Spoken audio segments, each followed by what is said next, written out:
ওয়ালাম তাকুন লাহু ফিআতুন ইয়ানসুরুনাহু মিন দুনিল্লাহ ওয়া মা কানা মুনতাসিরা। সূরাতুল কাহফি সূরা নম্বর 18 আয়াত নম্বর 43। এবং তার এমন কোনো দল ছিল না যে তাকে আল্লাহর বিরুদ্ধে সাহায্য করতে পারে, আর সে নিজেকেও সাহায্য করতে পারেনি। এমনকি এই পরিস্থিতিতে থাকার জন্য সে কারো বিরুদ্ধে প্রতিশোধ নিতে পারেনি। আমরা পড়ব ওয়া এবং লাম মানে না, তাকুন মানে ইজ বলা চলে, আহ, কিন্তু লাম তাকুন মানে ওয়াজ হয়ে গেল। আবার লাহু মানে হি হ্যাজ, তাহলে পাস্ট টেন্সে আসলে he had. He did not have, লাম আছে negation, he did not have, তার ছিল না, তার ছিল না। ইয়ান সুরু নাহু, আচ্ছা, ফিয়াতুন তার ছিল না এমন কোন দল, ফিয়াতুন দল, এমন কোন দল। ইয়ান সুরু নাহু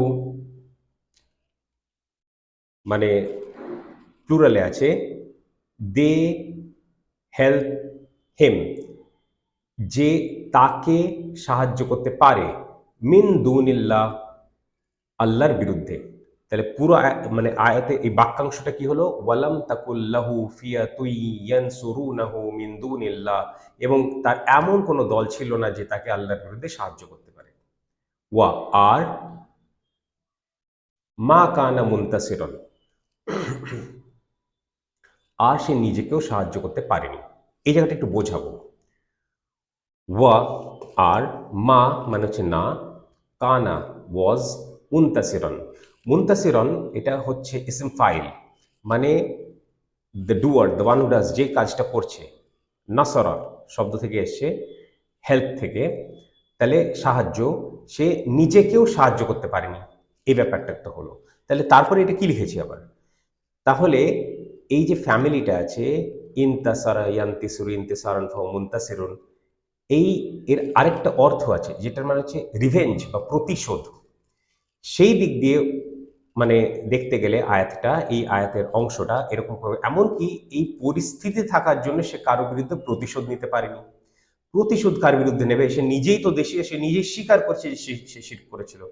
তাহলে কেউ যদি তার ক্ষতি করত তাহলে সে প্রতিশোধ নিতে পারতো। কেউ তো ক্ষতি, সে নিজেই নিজের ক্ষতি করেছে আর সে এটা মেনেও নিয়েছে। আগের আয়াতে যখন সে বলল হায় আমি, যদি আমি শিরক না করতাম, এই ব্যাপারটাই বলেছিল সে। তাহলে এই আয়াতটা খুব একটা জটিল কিছু নয়।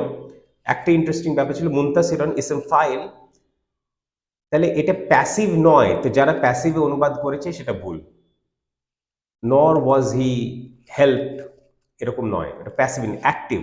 অ্যাক্টিভের জন্য সে নিজেকেও সাহায্য করতে পারলো না, আর কারো বিরুদ্ধে প্রতিশোধ নিতে পারলো না। আবারও বলি, যদি আপনারা ভাবছেন প্রতিশোধ করতে গেছিল, এই ফ্যামিলিতে থাকার কারণে, ইফতা আলা, সরি, হ্যাঁ, ইফতা আলা ফ্যামিলিতে থাকার কারণে, family verb form number 8, revenge একটা মানে হয়, রিভেঞ্জ মানে প্রতিশোধ। তো এইখান থেকে দুটো মিনিং আসছে।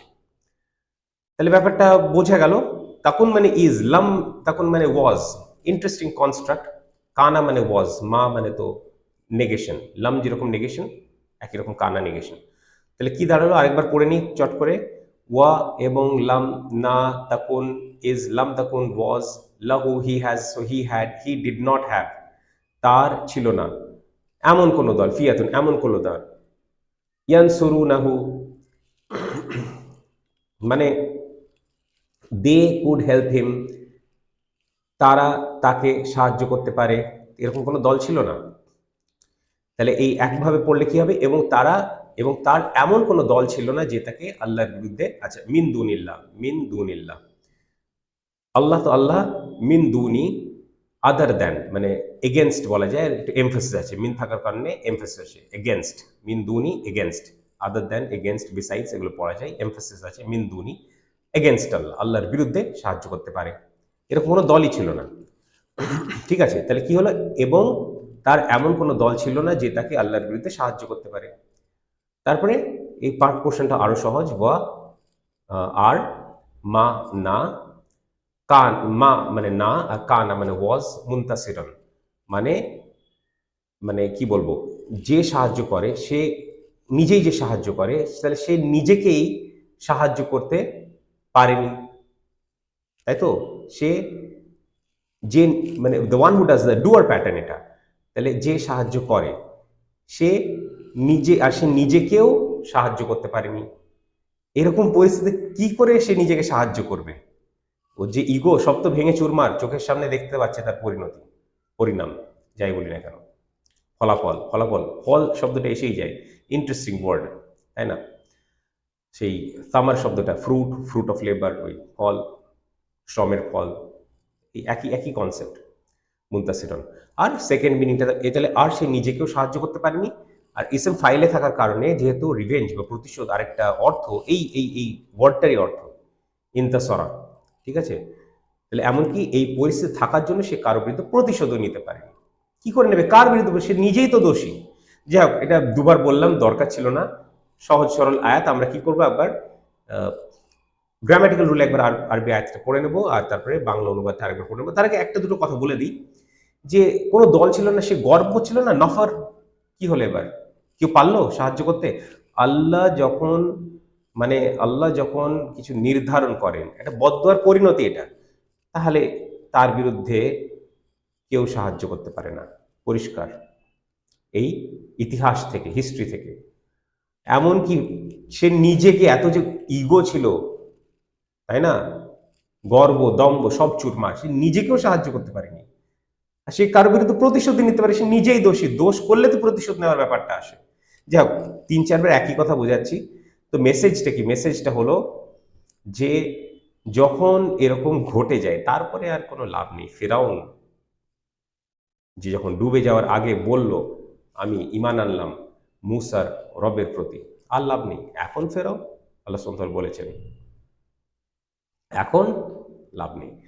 তাহলে সময় যখন শেষ, তার আগে যদি শুধরে না নেয় কেউ, তাহলে পরে আর কোনো লাভ নেই। আর পরিস্থিতি একদম একদিন একরকম থাকবে, আরেকদিন আরেক রকম হয়ে যাওয়া অসম্ভব কিছু নয়। তো যাই হোক, এই তো মেসেজ, স্ট্র্যাটেজি, মানে মেসেজ মানে এইটা, স্ট্র্যাটেজি মানে এইসব না করা থেকে একটা বিরত থাকার উপদেশ। আর আয়াতটা একবার পড়ে নিই।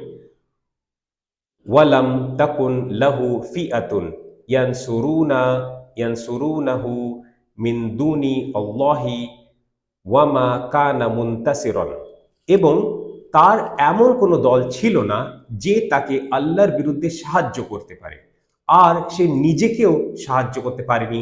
এমনকি এই পরিস্থিতিতে থাকার জন্য সে কারো বিরুদ্ধে প্রতিশোধও নিতে পারেনি।